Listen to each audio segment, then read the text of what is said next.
Hello दोस्तों। तो आज हम चलते हैं, एक इंडियन नेवी वॉरशिप है जिसका कि 1971 में इंडिया पाकिस्तान के लड़ाई में बहुत बड़ा योगदान था, जिसके वजह से इंडिया को विक्ट्री मिलने में बहुत हेल्प हुआ था। तो हम स्टार्ट करते हैं अपनी जर्नी। कायगा टाउनशिप से कारवार मार्केट चलते हैं। ये काडरा डैम होते हुए ये रास्ता कारवार मार्केट जाता है। इस शिप के बारे में आपको थोड़ा सा इंट्रोडक्शन दे देते हैं कि ये शिप जो है कि 1971 इंडिया पाकिस्तान वॉर में उस समय इसका योगदान बहुत ज़्यादा था। ये शिप रिस्पॉन्सिबल था कराची में बम्बार्डिंग के लिए और अरेबियन सी में जितने भी पाकिस्तान के साइड से शिप आते थे उसको रोकने में, उसको ब्लॉक करने में। और इस शिप की महानता इतनी है कि इस शिप पे काम करने वाले क्रू मेंबर्स में से 2 मेंबर्स को परमवीर चक्र और 8 मेंबर को वीर चक्र से सम्मानित किया गया था, जो इंडियन नेवी में हाईएस्ट ऑनर के तौर पे देखा जाता है। तो हम अपनी जर्नी सुबह स्टार्ट करते हैं यहाँ से 7 बजे कारवार के लिए। और यहाँ रास्ते में जाते हुए ये पूरा रास्ता जंगल के बीच से होते हुए जाता है, जहाँ पे आपको बहुत ग्रीनरी, अच्छे व्यूज़ देखने के लिए मिल जाएंगे। और ये शिप जो है कि कारवार मार्केट से बीच के साइड पे ही रखा गया है, जिसको अब एक म्यूजियम के तौर पे वहाँ पे स्थापित किया गया है, जहाँ पे आप जा कर के इनसाइड व्यू भी देख सकते हैं। ये कारवार के उत्तर कन्नड़ा डिस्ट्रिक्ट में पड़ता है, कर्नाटका के उत्तर कन्नड़ा डिस्ट्रिक्ट में पड़ता है। तो आइए अब हम शिप के अंदर चलते हैं।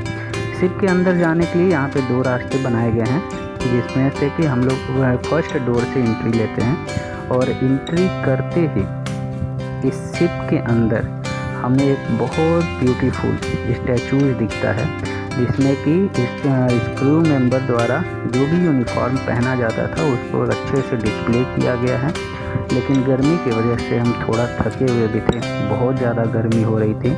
तो और इस शिप के अंदर आते ही एक अच्छी चीज़ हमें मिली कि हमें एसी दिख गया। तो मैं और मेरा दोस्त हम दोनों ने वहाँ पे बैठा और सोचा थोड़ी देर रेस्ट करते हैं, फिर शिप विजिट करेंगे। उसके बाद हम अपना शिप का टूर स्टार्ट करते हैं। वहाँ पे हमें ढेर सारे वेपन्स जो शिप में यूज किए जाते थे वो रखे हुए दिखाई देते हैं। और ये ट्रेनिंग एंड मीटिंग रूम में ही रखा गया है। साथ में ही उस शिप में अलग अलग फ़ोटोग्राफ्स रखे गए हैं, जैसे कि हेलीकॉप्टर्स के और फाइटर प्लेन हो गए, और भी कई सारे फ़ोटोज़ हैं। उस ट्रेनिंग रूम में एक LCD है, अप्रॉक्स 15 से 20 लोगों की बैठने की जगह है। वहाँ पे लोग बैठ कर मीटिंग भी करते थे, या तो हो सकता है कि स्टार्टिंग में ट्रेनिंग भी दिया जाता हो। हमने इस पूरे ट्रेनिंग रूम का एक चारों तरफ घूम कर के चक्कर लगाया, जिसमें बहुत सारे फ़ोटोग्राफ दिखाई दिए, सबमरीन, फाइटर प्लेन, हेलीकॉप्टर्स, ये सारी चीज़ों की फ़ोटो वहाँ पर रखी हुई थी, जो देख करके पूरा फील दे रहा था कि हाँ, हम एक वॉरशिप में आए हुए हैं। ट्रेनिंग रूम से निकलते ही जब हम आगे चलते हैं तो हमें एक टेबल पे ढेर सारे बैचेज और ये सब चीज़ें दिखाई देती हैं। सामने एक हमें शो केस में यूनिफॉर्म, यूज किए जाने वाले वेपन्स और ढेर सारे जो हैं कि बैचेज विथ नेम, डिग्निशन और वॉच और भी कई सारी चीज़ें उस शो केस में रखी हुई थी, जो कि एक अलग ही फील दे रहा था। फिर उसको हम लोग काफ़ी देर तक वहाँ पे खड़े रह कर के एक एक चीज़ के बारे में डिस्कस करते रहे, ये क्या है क्या नहीं है। और दोस्तों, इस शिप पे आने के लिए, इस म्यूज़ियम में आने के लिए आपको 20 रुपीज़ का टिकट भी लेना पड़ता है। उसके बाद आप शिप के अंदर आ कर के शिप विजिट कर सकते हैं। फिर इन सब को देखते हुए हम सोचते हैं कि ठीक है, चलिए अब आगे चलते हैं। आगे जैसे ही बढ़ते हैं तो हमें लेफ़्ट साइड में फर्स्ट एड रूम दिखाई देता है, जहाँ पे कि छोटे मोटे बीमारियों का इलाज भी किया जा सके, जहाँ पर बेड भी लगे हुए थे।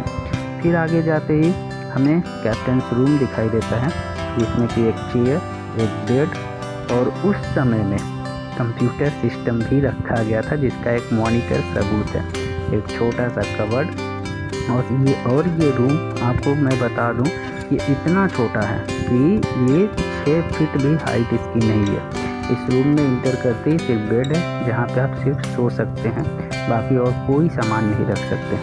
ये भी एक छोटा सा कंट्रोल पैनल टाइप का रूम है जिसके अंदर लोग रह भी सकते हैं और सिर्फ कुछ चीज़ों को कंट्रोल भी किया जाता है। ये हम ऊपर का व्यू दिखाते हैं जिसमें इतने सारे वायरिंग हैं कि देख करके दिमाग घूम जाता है। फिर उस रूम को देखते हुए हम आगे चलते हैं। आगे जाने पर हमको एक और रूम दिखाई दिया, जो कि रूम का साइज तो उतना ही बड़ा था, बट इसमें 2 बेड थे, एक नीचे थे और एक ऊपर। तो ये क्रू मेंबर का था जिसमें 2 लोग एक साथ रेस्ट कर सकते थे, प्लस एक टेबल थी, एक छोटा सा मॉनिटर इसमें भी रखा हुआ था। फिर इस रूम को देखते हुए हम आगे निकलते हैं और आगे जाते ही हमें दिखता है भाई साहब इंजन रूम जो है कि इतना बड़ा था, इतने बड़े बड़े इंजन उसमें लगे हुए थे कि मतलब आप फील नहीं कर सकते कि जब ये चलते होंगे, जब ये ऑन कंडीशन में होंगे तो इस रूम को देखने का क्या ही मज़ा होगा। इतना सारा साउंड और इतने बड़े बड़े इंजन की वर्किंग, वो एक अलग ही फील है। हम और प्रदीप काफ़ी देर तक इस इंजन रूम में डिस्कस करते रहे कि कैसे काम करता होगा, कैसे चलता होगा, अगर कभी कोई फॉल्ट आ गया तो कैसे ठीक करते होंगे। इन सारी चीज़ों के बारे में हम लोग डिस्कस कर रहे थे। इस इंजन रूम को कंट्रोल करने के लिए बहुत सारे बोर्ड, पैनल, ये सारी चीज़ें लगी हुई थी जो कि हमारे समझ से तो बाहर थी। और हाँ, लेकिन अगर आप समझना चाहते हैं और आप इस शिप को विज़िट कर रहे हैं तो आप एक बार विज़िट करने से पहले इंटरनेट पे इसके बारे में ज़रूर पढ़ लें। काफ़ी इंटरेस्टिंग ये शिप है, ये विज़िट करना भी काफ़ी इंटरेस्टिंग है। फिर वहाँ से हम आगे चलते हैं तो आगे चलने पे हमें एक छोटी सी गैलरी दिखाई देती है जिसमें कंट्रोल पैनल था, और उसके आगे ही आते हमें फिर से एक इंजन रूम दिखाई देता है जो कि पहले ही इतना बड़ा था, और ये सेकेंड इंजन रूम था। इसमें भी उतने ही बड़े बड़े इंजन्स लगे हुए थे, मशीन्स लगे हुए थे, और ये शिप भी काफ़ी बड़ी है। तो अब ये सी बात है, इसको चलाने के लिए भी इंजन काफ़ी हैवी चाहिए होता है। प्लस ये एक नॉर्मल शिप होती तो बात अलग थी, ये वॉर शिप है, इंडियन नेवी की वॉर शिप। नेक्स्ट आगे चलते हैं हम तो हमें एक छोटा सा केबिन टाइप का दिखता है, एक रूम टाइप का दिखता है जहाँ पे कुछ सोफे लगे हुए थे, एक टीवी रखी हुई थी। तो इससे हमने गेस किया कि हो सकता है कि ये उस समय इंटरटेनमेंट रूम रहा हो, कि खाली टाइम में लोग बैठ करके इंटरटेनमेंट करते हों या फिर आपस में कुछ बातें डिस्कस करते हैं। फिर मैं और प्रदीप थोड़ी देर यहाँ बैठे रहें, शिप को चारों तरफ देखते रहें। फिर हमें एक स्टेयर दिखाई देता है जिससे कि हम ऊपर जा सकते थे, और ये स्टेयर इतना ज़्यादा, मतलब इसका इंक्लिनेशन इतना कम था, खड़ी सीढ़ी जिसको हम बोलते हैं वैसा था। इस पे जाने में भी हम लोगों को डर लग रहा था।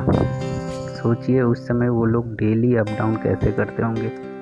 हाँ, हो सकता है कि उनकी हैबिट हो गई हो आते जाते, बट हमारे लिए फर्स्ट टाइम था तो थोड़ा मुश्किल था ऊपर जाना। तो हम लोगों ने धीरे धीरे एक एक पैर आगे बढ़ाते हुए ऊपर चढ़ा, और ऊपर चढ़ते हुए इस शिप के बारे में सोच रहे थे कि ये शिप उस समय क्या ही इसके जलवे रहे होंगे, क्या ही कमाल का काम करता होगा, जिसने इंडियन आर्मी को विक्ट्री दिलाई इंडिया पाकिस्तान की लड़ाई में 1971 में। ऊपर जाते ही हमको दिखता है कैंटीन, जहाँ पे लोगों को क्रू मेंबर्स के लिए अपने खाने पीने की चीज़ें वो बना सकते थे। कैंटीन को देखते हुए फिर हम लोग को 2 डोर दिखते हैं जिससे शिप के बाहर साइड भी देख सकते हैं या इसके बाहर भी जा सकते हैं। फिर हम लोग यहाँ से होते हुए गैलरी से आगे बढ़ते हैं।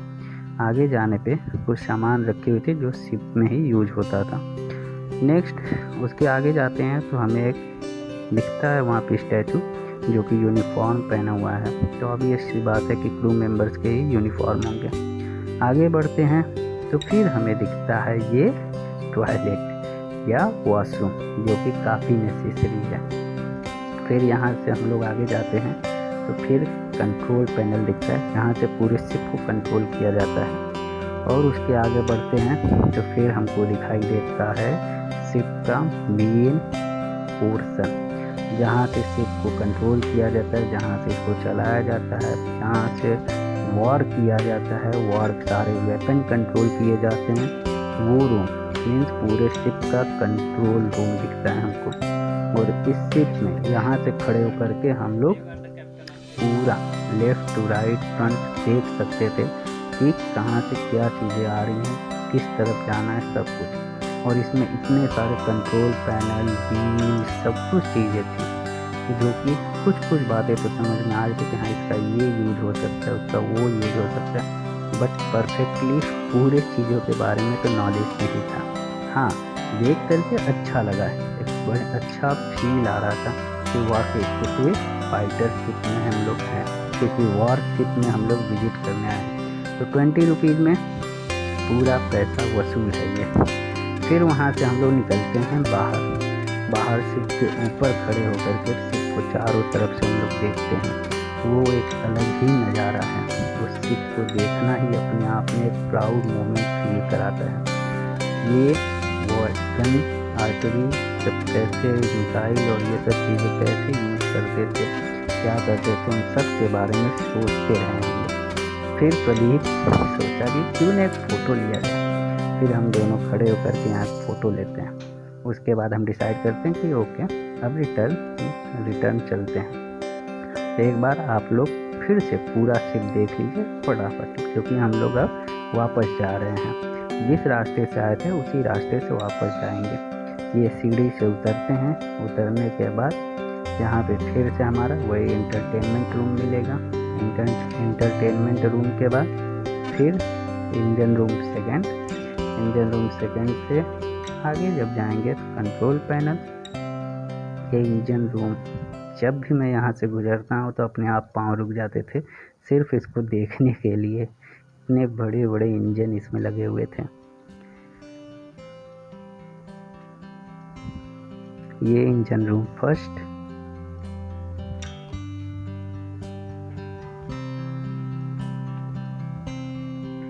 ऑफिसर्स रूम,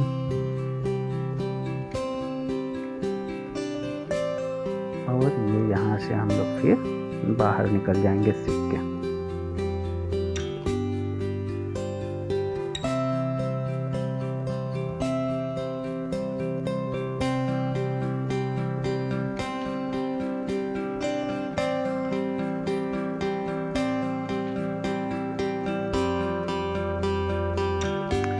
ओके दोस्तों, तो अगर आप इस शिप को विजिट करना चाहते हैं तो आप अगर गोवा के थ्रू आते हैं तो गोवा से कारवार अप्रॉक्स 130 to 40 किलोमीटर पड़ता है। तो अगर आप बस के थ्रू आना चाहते हैं तो गोवा मडगांव से डायरेक्ट कारवार की ये बस मिल जाएगी।